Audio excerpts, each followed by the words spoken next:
was like being in a coma for 5 years, being away from the UK on a big hitchhiking adventure. Coming back was like waking up from that coma. Things had moved on, technology had moved on, definitely. People had moved on with their lives. It was as if I had been completely absent for 5 years. So I'll talk about that shortly. But this week is the first episode I've pre-recorded because, well, if you're hearing this, then the baby's here, and I'm either having, well, I'm probably having the best time and the worst time at the same time with this little baby and Emma. So more on that when I come back. But I'll just do a little overview of the big hitchhiking trip before I go into what it was like coming back from it. So I started off in 2017 from Falmouth in Cornwall and made it across to the end of the UK. There was a whole episode I did about the very first day, which was, at the time, it was the hardest day of my life. It probably still is the hardest day of my life, thinking about that, because I knew what was ahead of me, and I knew that what was ahead of me was mostly unpredictable, but I'd heard previously other people talking about what it was like in those countries, what it was like to travel across Russia, to travel across Kazakhstan, China, things like that. And I know I had to hitchhike in it. I wasn't cycling, I wasn't able to just keep my head down and get through, or I wasn't walking, I couldn't just be self-sufficient. I had to rely on other people to get me through these places. And so that was extremely worrying and paralyzing. I actually couldn't put my arm up to hitchhike. So I managed to, though. I managed to talk myself into it. Have a look at that. I think it's episode 4, I think. It's around there anyway, if you want to hear about that. And after that, it was into France and made it all across France and into Germany, and for some reason went up into Denmark and back out again. It was just someone was going there, and I thought, why not see a new country? And then came across, went back into Europe, into Poland, all the way through, into these countries that are now going to sound made up, but I went into Lithuania, Latvia, Estonia, lovely, lovely places, and then into Russia. And Russia was not what I expected at all. It was incredibly beautiful, and the people were absolutely lovely. Very cold, very reserved, but once you got talking to them, they were really, really nice, really friendly, really genuine. So I saw a lot of myself in them because I look very cold. I've got something called resting bitch face, I think it is. And I look really annoyed, really distant when you haven't spoken to me before. But then when you do, I'm like this. I'm very friendly, very genuine, very nice. Most of the time anyway. Anyway, made it across Russia after being followed by the FSB. They thought I was a British spy, which was fun. And after that into Kazakhstan, and Kazakhstan was mostly empty space, but the parts that were occupied were just even more friendly and genuine. It was interesting, the further away from the UK I was getting, the nicer people were becoming. They started letting me into their homes. I'd be walking along in the evening as the sun was going down, and they wouldn't hear of it. They wouldn't hear of me not coming into their house and feasting with their family on all this food that they made. So they were absolutely lovely. There were a lot of tears at how nice they were. I was just constantly I just couldn't believe it. So after that, went into Uzbekistan, and it was much the same sort of thing. Just really, really friendly, really nice to the traveller, really. Tajikistan, mostly mountains, but again the same, very nice, very friendly. And then at that point, I had no visa to get into China, and they wouldn't give it to me. They said to me, you have to go back home and have the interview, but I couldn't leave that. I couldn't leave the little bubble I was in of this adventure. I felt like I was becoming a new person. I was growing. I was seeing the world, and the world back home had changed already, and I didn't want to go back and get updated and then come out and leave this adventure. And it had to be one trip. It just had to be. I still haven't found a very good way of explaining why, but if you've been on a big adventure yourself and you've had to come home, or you've risked coming home halfway, you may know what it's like. but it's really hard to explain. It was something like if you've had a baby as well, you're in this bubble when the baby's here and you don't want to go back to work, not because you hate your job, but because you're in this new world, and if you leave it, it's a bit like waking up from a dream, I suppose. You can't really go back to it. That's a good way of explaining it, actually. So yeah, I couldn't leave the trip. I had to get it done there and then, and I knew I could. There was always a way if you just keep at it. If you just keep at something, there's a way to get it done. It might not be obvious now how that is. It might not be immediately clear how you can get it done, but if you just keep going, the information changes itself in front of you. It's always the information is the same, but how you're seeing it is different, and your perspective will change. You'll see different meanings in the words that you're reading. So, and that's exactly what happened. I realised that I was assuming that I had to go back to my country of citizenship to get the interview, but I could, according to the Chinese embassy, go to my country of residency. And I could get a new country of residency. I could make one. I could go and live somewhere for 6 months and gain residency. Nearest place on the route was Georgia, which, if you've ever seen the route map, I'll put it up now. I went all the way back to Georgia, but that was the nearest thing. That was the best I could do. So I lived there for 6 months, gained residency, found work as a journalist, and a tour guide as another job, and saw all these. It was really, really nice to live somewhere again. It was nice to feel a little bit settled, to start having a group of friends and colleagues, and to know the map of the area quite well, and the best places for this kind of food. And I'd got a girlfriend as well, and that was really nice. Made a group of friends, work colleagues, that kind of thing. So it's amazing how quickly and easily you can actually make a new life for yourself. And I've done it many, many times. It's got to be close to 100 times that I've gone somewhere new and established a new identity with new people, new friends, and it's very easy to do that. But there's nothing like living where you grew up, because where I live now is where I grew up for the longest time. And the woman I've married, Emma, we went to school together, and one of my best friends went to school as well with us. And it's different because they're that embedded in your past, that there's this connection you have with them, that it's more than you can have with someone you've just met. Even if they're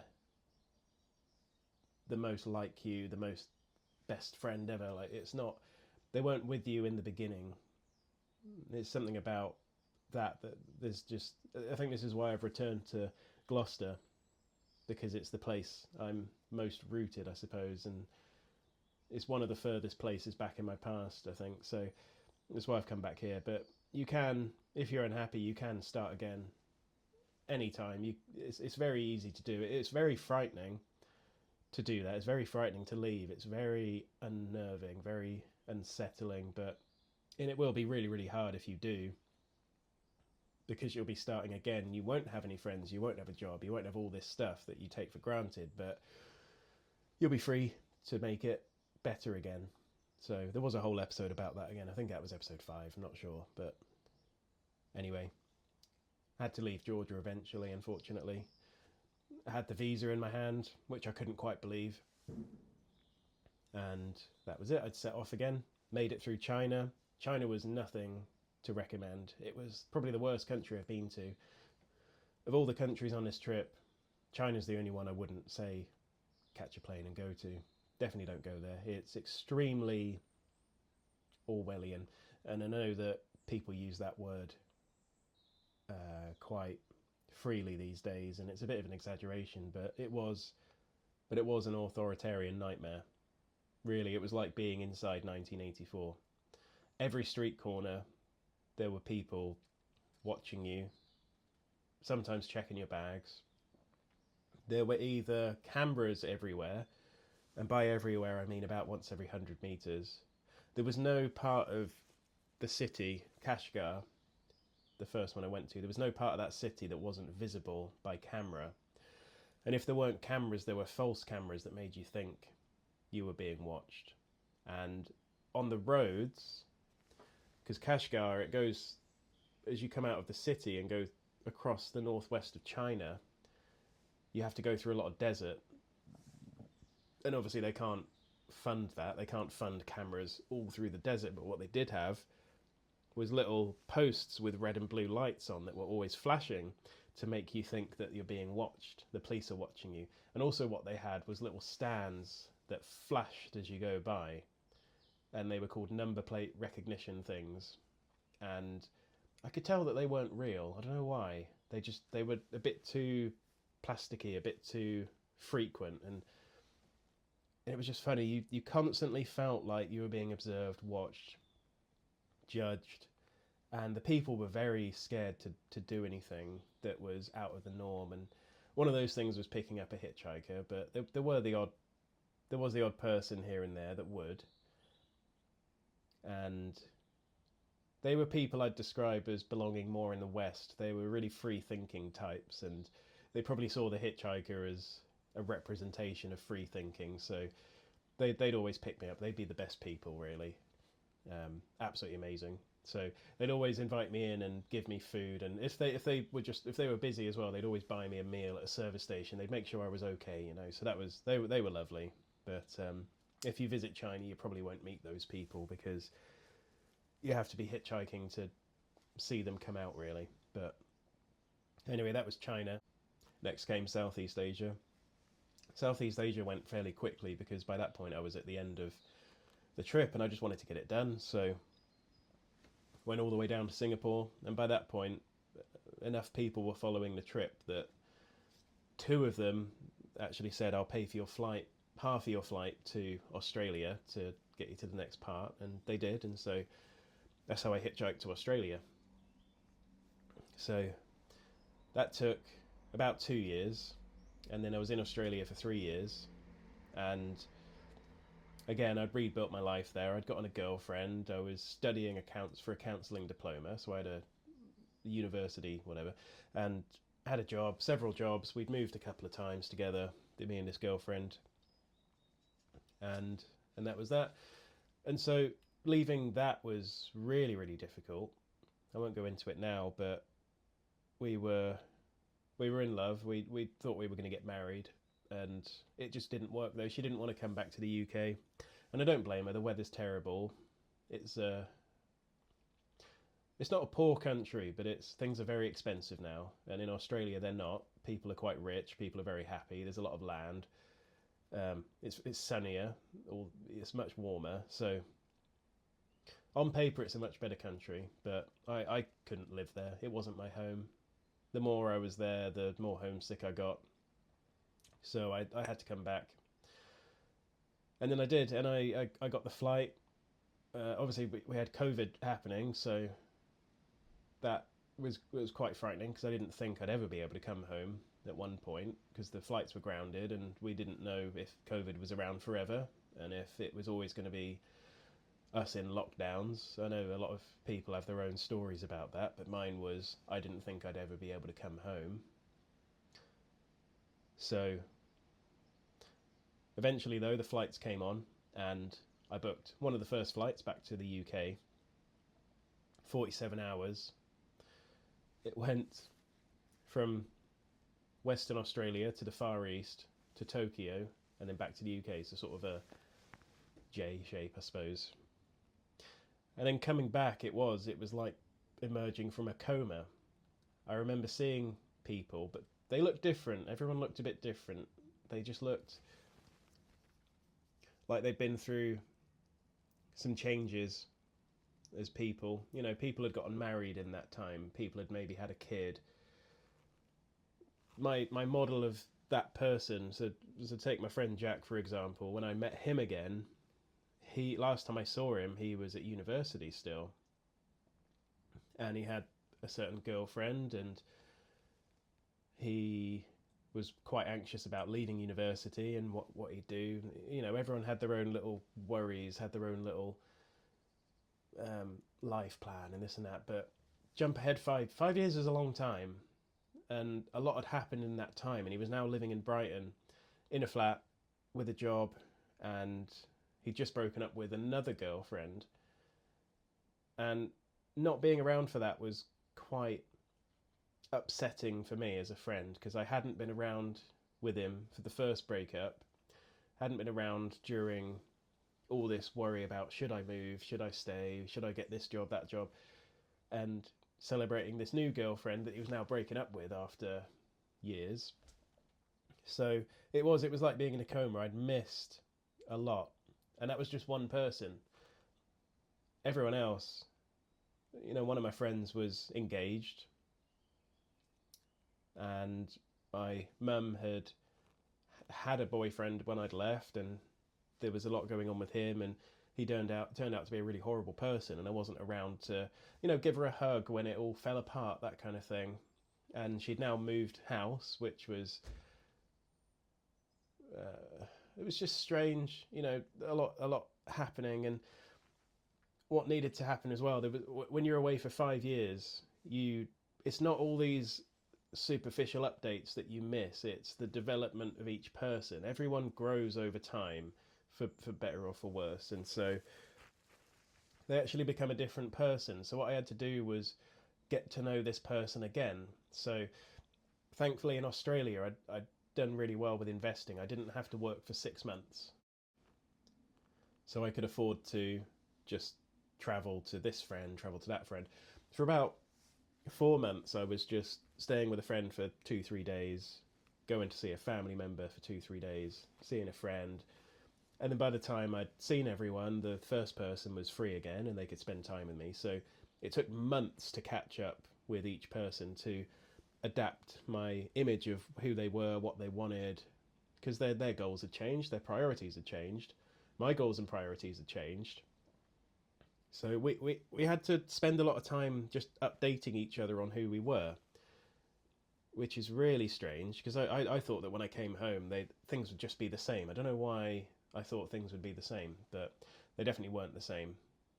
Little things as well, like, when I left my dad's house in Swindon, a new shopping area had just been built, like a shopping park. It now looked really old, and the sign was a bit rusty, and things just looked a bit older around as well. And there were new houses randomly and things like that. There were a couple more things that were different that you may not have noticed in the UK if you've lived here non-stop. One of them was coming home and technology changing. So everyone was on their phones when I came back. Everyone had it in their pocket, and they were constantly getting it out, looking at it, getting it out, looking at it. This has become normal now for some reason. It's really odd. And one of them was, so my dad as well, when I left 5 years previously, he just had a phone to call a friend or to receive a telephone call, that kind of thing. He wasn't really addicted to his phone, but when I came back, he had it out on the table. He was just looking at little messages coming up, and I thought, what's going on here? Like, everyone is now obsessed with their phone. And that happened over those 5 years, I think, because even teenagers, even young adults weren't that obsessed. We'd still be mostly present in the world. But that happened somewhere between 2017 and 2022. So also, you could pay with your phone. You could tap your phone to pay for stuff, and that blew my mind. People didn't carry wallets anymore. And I did for a long time because I didn't trust it. I thought, well, what if your card declines? What if you have to put it in the machine? But apparently that's not a thing that happens much anymore. And also, you could pay with your watch. That was a new thing. And your ring. And you could talk to someone on your wristwatch. There was all these little updates in technology that had happened very quickly. So 111 as well, the health service, that when I came home, people kept saying, oh, just call 111, and I was like, what is that? Like, isn't it 999? And it took until recently to actually ask, what is 111? And people said, "What do you mean? What do you mean? What is 111?" And because it had come out when I'd been away between those 5 years, and I think it came out around COVID. I'm not sure, but yeah, I know what it is now. It's you call it for non-urgent medical advice, as far as I know. But even now, there's little things like people will say, "Oh, like something about someone called Joe Wicks," and that was during my time away. I didn't pick up on that at all. Little cultural things like I can't remember what it was called. There was a restaurant that got big during COVID and then went bust afterwards, and I completely missed that. And when we're watching TV or we're having a conversation, even now, there's people will mention stuff that I've got no idea about, and it's really quite unsettling when that happens, because it does feel like I've been in a coma. I've missed a part of my life in this country, and it's hard because then they have to explain things that are so clear and obvious because everyone's been around for it to happen, but I wasn't. I was away. So one final thing that had changed when I came home was people were a lot more careful about what they say. You have to these days be very careful what you say. You can't make jokes anymore if it might upset someone. Whereas when I left in 2017, I remember you could joke about anything and it would maybe upset someone, but a joke normally upsets someone. But people knew how to take jokes a lot better. Now you you just have to be very careful with your word selection, and people actually more often now hold back their speech because they're scared of how it might come across. Now that wasn't the case back in 2017. It was maybe beginning to get like that, but I came back and people just seemed a lot more scared, really. And that's a really sad thing that's happened over the last 5 years. Over well, not the last 5 years, between 2017 and 2022. Um, so in some ways things have gotten worse over that time. In some ways they've got better. Technology's gotten better, but also people have, I suppose, immersed themselves a lot more in the world of the internet, and it's now bled a lot into reality, I suppose. So yeah, and that was only 5 years. I know some people are in comas for longer, but it's it's very odd. So anyway, I'll leave it there. Thanks again for listening, and I'll see you next week.